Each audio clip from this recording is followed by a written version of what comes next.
Yüz Yilliq Marafon. Aptori Michael Pillsbury. Davamı. Birinchi xata qiyos munosabat mutlaq hamkorlikni ro'yobga chiqardi. 40 yildan buyon men va xizmatdoshlarim Xitoy bilan bo'lgan munosabat Xitoyning G'arb bilan keng doiralik diplomatik masalalarda hamkorlashishni ro'yobga chiqardiganligiga ishonib keldik. Ammo bundoq bo'lib boqqani yo'q. Soda va texnologiya munosabati Xitoy bilan G'arbning qimmat qarashlarini rayon xarakterlik va dunyo xarakterlik masalalarda o'rtoqlikqa ega qiladi deb qaralgan edi. Ammo bunda qilgani yo'q.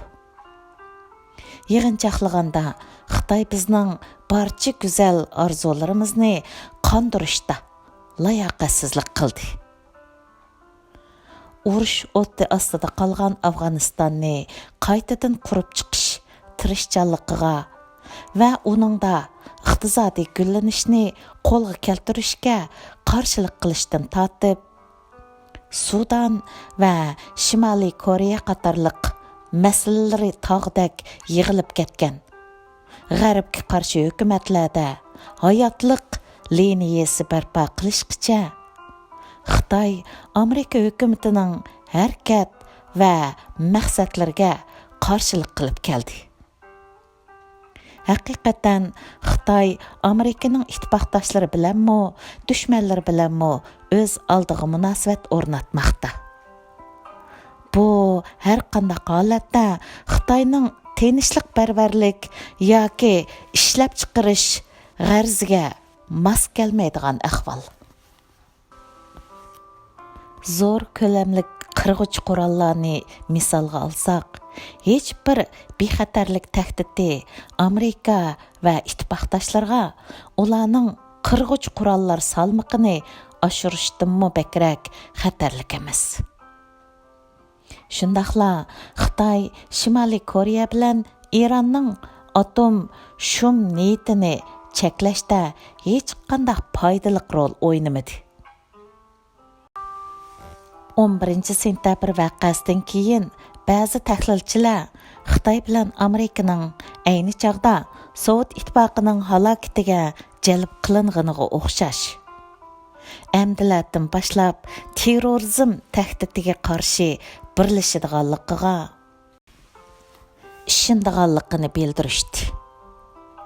George V. Bush 2002 yanvarda Davlat ahvoli dokladida terrorizmning o'rtaq xatiriga taqobil turish uchun hamkorlashishga bo'lgan bu yuksak arzuni kon raqiblarni yo'qotish deb tilga ilish orqali o'tirg'a qo'ygan bo'lsa-mu, bu Xitoyning muomalasini o'zgartirmadi. Xitoy bilan Amerikaning bu jihatdagi hamkorligi ko'lam va muhimlik jihatda to'limi cheklik bo'lib keldi. Ikkinchi xato qiyos Xitoy demokratiyalash yo'lida ketyapti. O'tgan 30 yilda Xitoy haqiqatan o'zgardi. Biroq Xitoyning siyosat sistemasi biz tashabbus qilgan aralishish shakli, umid va faraz qilgandagidek taraqqiy qilmadi. Barğancha ko'plagan Xitoyshunoslik mutaxassislari bu nuqtani to'nib yetmoqda. Princeton universitetidagi Aaron Friedberg Xitoy Kommunistik partiyasining yo'qilish girdaviga berishning o'rniga necha 10 yil jon saqlab qola oladiganligiga nazar og'dirgan. 30 yildan ko'proq vaqt ilgari Xitoy haqidagi mo'tadil ssenariyasini bayon qilib kelgan.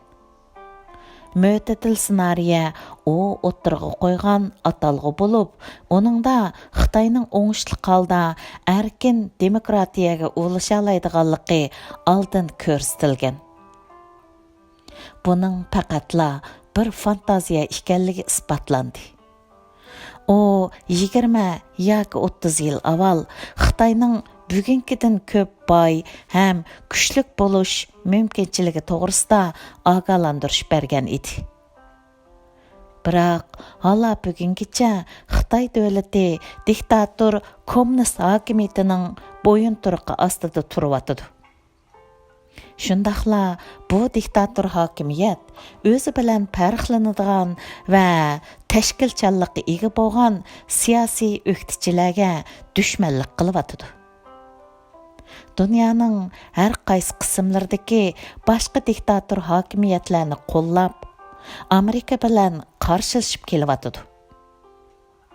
Yevropa Kengashining 2009-yildagi xalqaro kishilik munosabat baholashida Markaziy so'l qanot aqllar ambiridan biri Xitoyning Yevropa ittifoqi bilan bordi keldi qilishi Xitoyning iqtisodini erkinlashtirdi, qonun nizomlarini taraqqiy qildirdi va Xitoyni demokratiyalashtirdi deb bayon qilgan.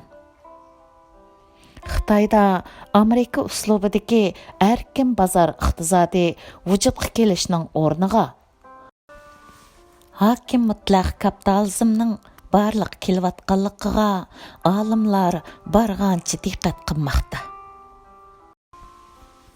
Kolumbiya universitetidagi Andrew Nasan Demokratiya jurnaliga yozgan maqolasida bu xil o'zgarishni hakim mutlaq elastiklik deb atadi.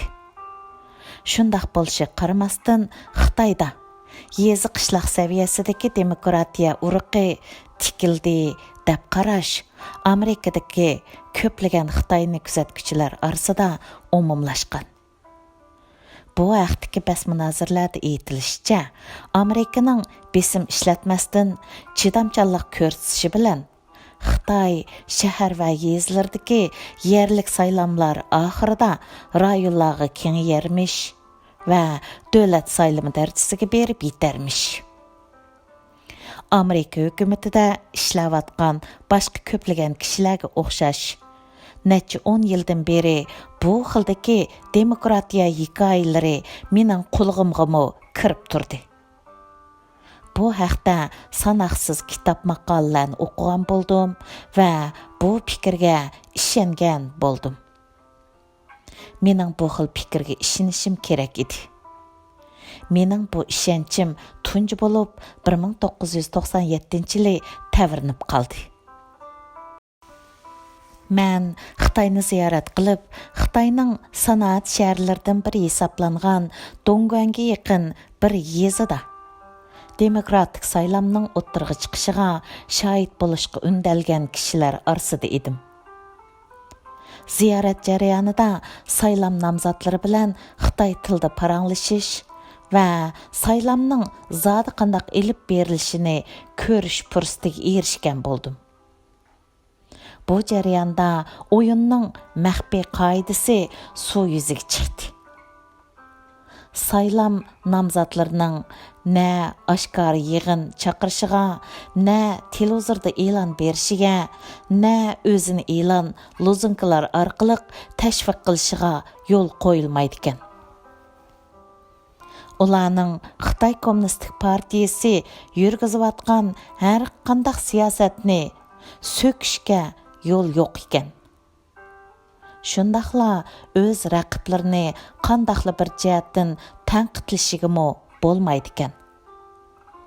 Bundaq saylamlarda Amerika uslubidagi boj haqidagi yoki chiqim haqidagi munozirlardan va yoki davlatning kelgusi haqidagi munozirlardan asarim yo'q ekan. Saylam nomzodlar qila oladigan birdan bir ish o'zida bor bo'lgan ortiqchiliklarni o'z raqibining ortiqchiliklari bilan beygiga selish ekan. Bu xil qoidalarga xiloflik qilish jinoyat hisoblanadi ekan. Saylam nomzodlaridan biri mendan g'arbdagi saylamning mushuninga o'xshash yoki emasligini so'rdi. Men uningga haqiqatni aytib berolmadim. Xitoy qattiq qo'llari allaqachon haqiqiy saylamni yo'q qilib etgan edi. 3-chi xato qiyos. Xitoy ojiz agashkuchi. 1996-yili Xitoyni ziyorat qilgan Amirika vakillar o'migida men bor edim. Öməkdiklər arasında yana Cumhuriyetçiler prezidenti namzati Robert Dolga tashqi siyosat maslahatchisi bo'lgan Robert Ellsworth bor edi. Xitoylar Dolning prezident saylamida g'alaba qozonib, Ellsworthni davlat ishlari katibi qilib tayinlash mumkinchiligini nazarda tutib, hiylagarlik bilan harakat qilib, bizni ilgir ko'rilib baqmagan darajada o'z davlatining ichki mexanizmi va ichki masalalar bilan ta'min etdi.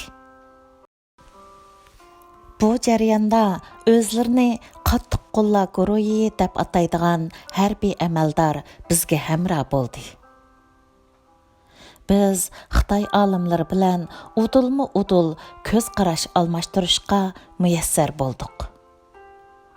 Bizga Xitoyning ig'ir darajadagi iqtisodiy va siyosiy bo'hronga duch kelganligi aytildi. Halok bo'lish mumkinchiligi bakli cho'ng edi. Bu mashhur olimlar Xitoydagi ig'irlashgan muhit masalalarini, tinjimas osonliq millatlar masalasini, iqtidorsiz va cherik hukumat rahbarlarini, shundaqla bu rahbarlarning zarur islohotlarni elib berish jihatdagi iqtidorsizligini tilga elib o'tdi. Xitoy siyosiy byurosining bu muhim maxfiyatliklari uchun men bu olimlarning sodiqligiga hayron qoldim va ularning farazlaridan qattiq cho'chidim. Bu hol ojiz deb faraz qilingan Xitoy uchun Amirikaning yordamini qo'lga keltirishdagi tirishchanliklarni qo'llashimga sabab bo'ldi.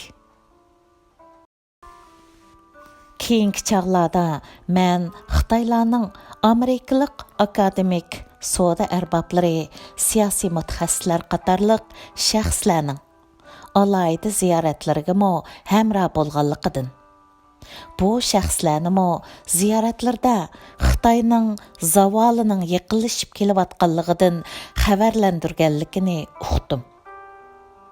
Shundoq qilib, Amirikaga qaytgandan keyin ularning ko'pinchisi bu bishoratlarni o'zlarining maqolalarida, kitoblarda va obzorlarda takror bayon qilishga boshladi.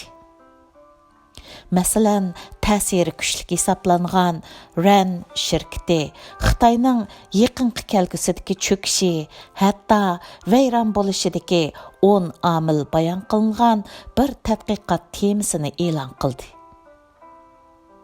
Bu xil yuzlanish necha yillargacha Xitoy to'g'risidagi munozaralarning aloyidligi bo'lib davomlashib keldi. 2003-yili Obzor jurnalida e'lon qilingan bir maqolaning temasi Xitoyning kasalliklariga munosabatlik edi.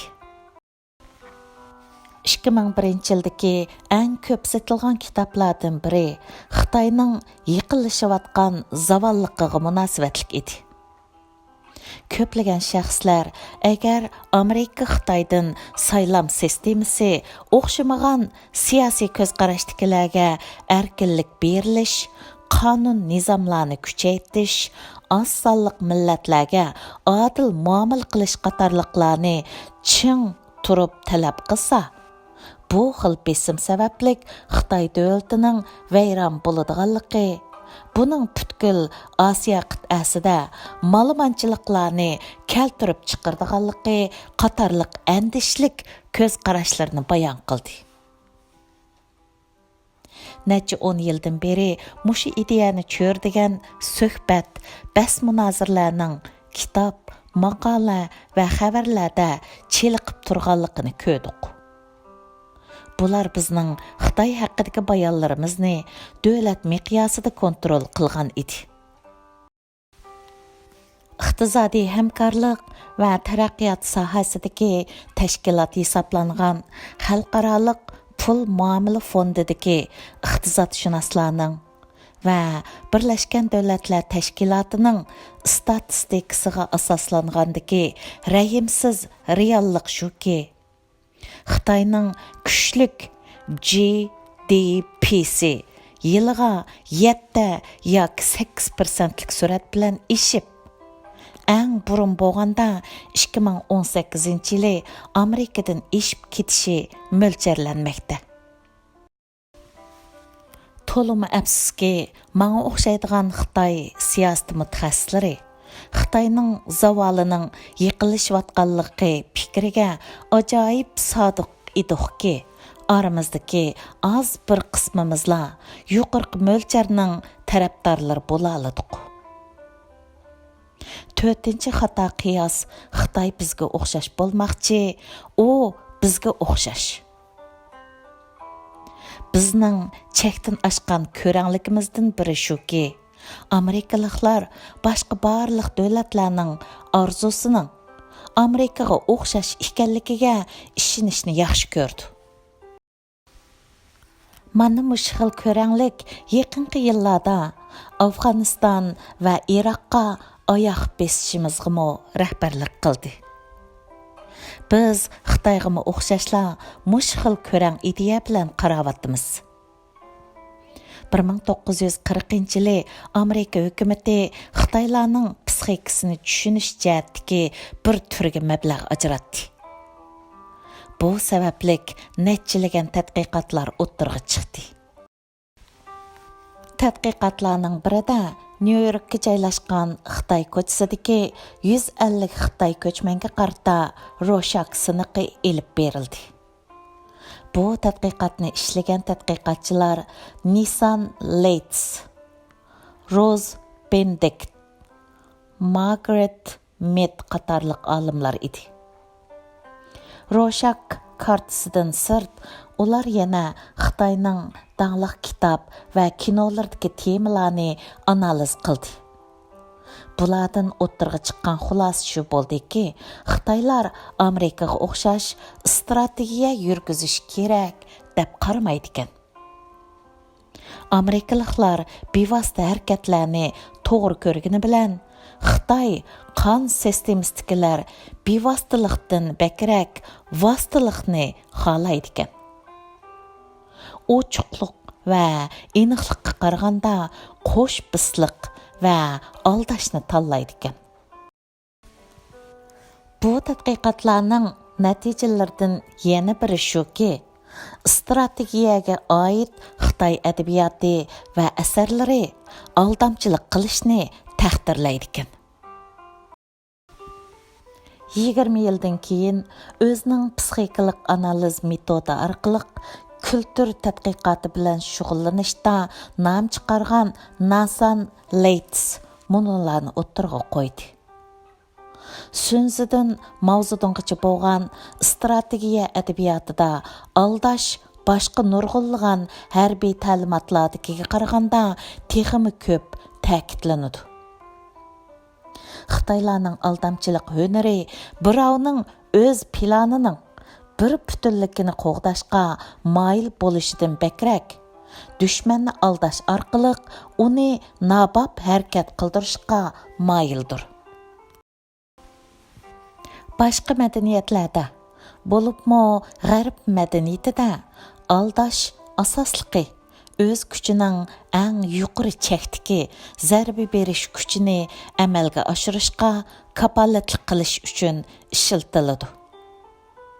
Xitoylarga nisbatan aldashdan qo'lga keladigan natija kishining o'z kuchini qo'llanmasligidan iborat.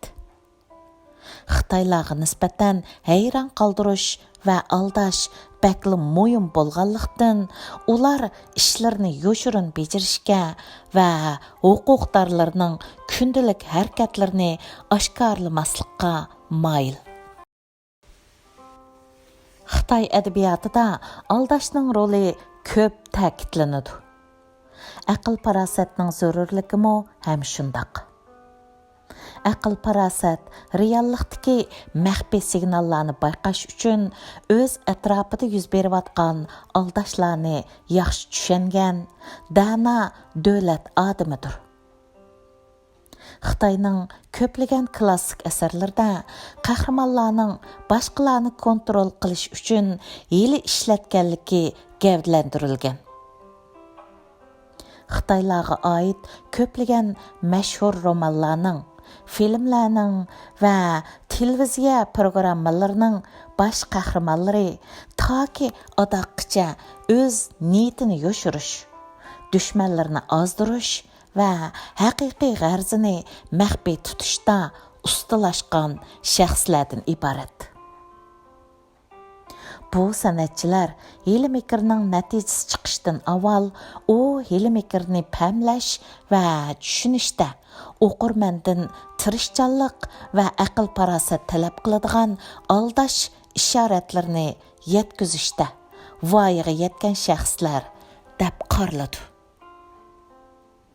1940-yili ilib berilgan tadqiqot originaldan chiqqan xulosa.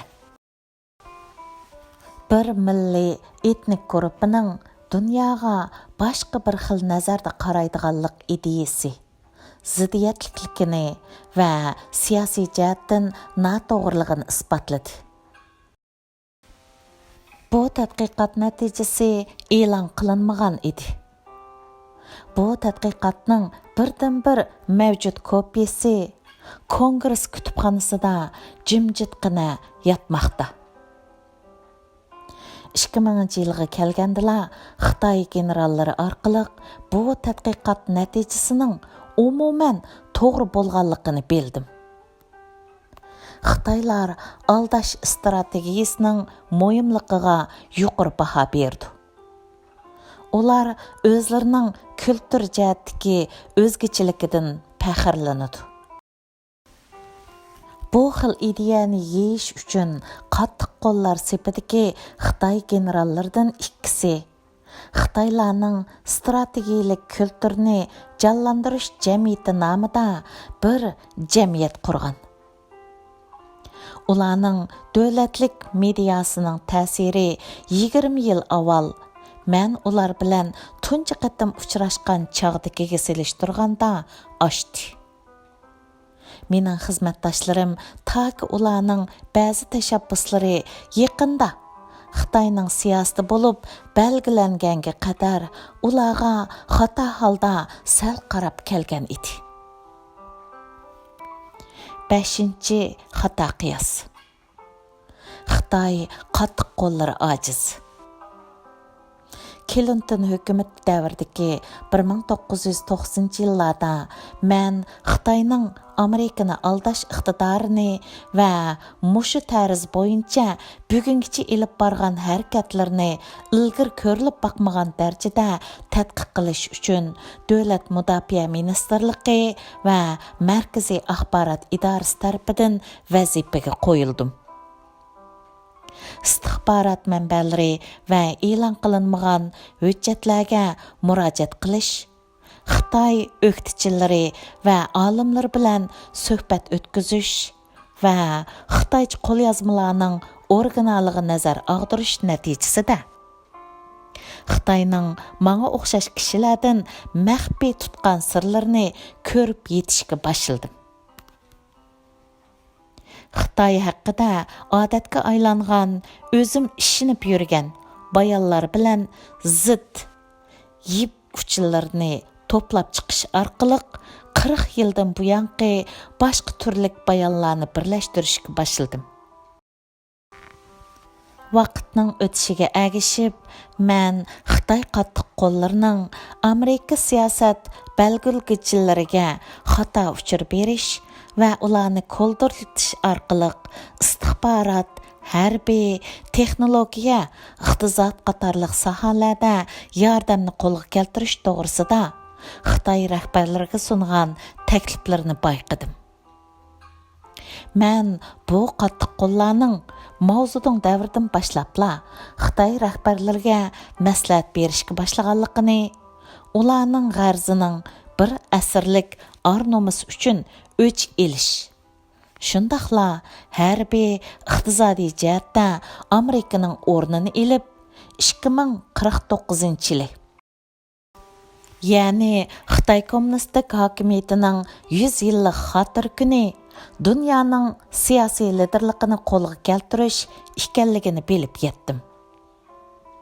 100 yillik marafon deb atalgan bu plan Xitoy kommunistik partiyasining Amirika bilan munosabat o'rnatishining boshlanishi bilan yurgizilishga boshlagan. Buningdagi g'araz o'tmishda chet el kuchlar tarafidan tortgan xo'rliqlardan o'ch elish yoki u xo'rliqlarni yuyishdan iborat. Buning natijasida Xitoy o'ziga nisbatan odil bo'ladigan dunyo tartibini qurib chiqadi. Dunyoga xo'jalik qiladigan Amirika qolmaydi. Shundaqla 2 dunyo urushidan keyin San Fransisko va Beriton o'rmonliqida ro'yobga chiqqan. Amerikaning dunyoning iqtisodiy va geopolitik tartibini belgilash yuzlanishi o'zgardi. Xitoy qattiq qo'llari Xitoy faqat aldamchilik qilish orqaliqla yoki eng bo'lmagandimi o'zining har qanday qo'rqinchli planini ya'ni yatlarning oldida inkor qilish orqaliqla bu niyatiga yetalaydi deb qaraydi. Men Xitoy qattiq qo'llarining Xitoyning g'oyasi va aldash strategiyasi tavsiyasi haqidagi bayqashlarimni o'ttirg'a qo'yganimda Amerikaning istixborot analizchilari va amaldorlari dastlabida bu bayqashlarimga ishonmaslik tarzida inkos qaytardi.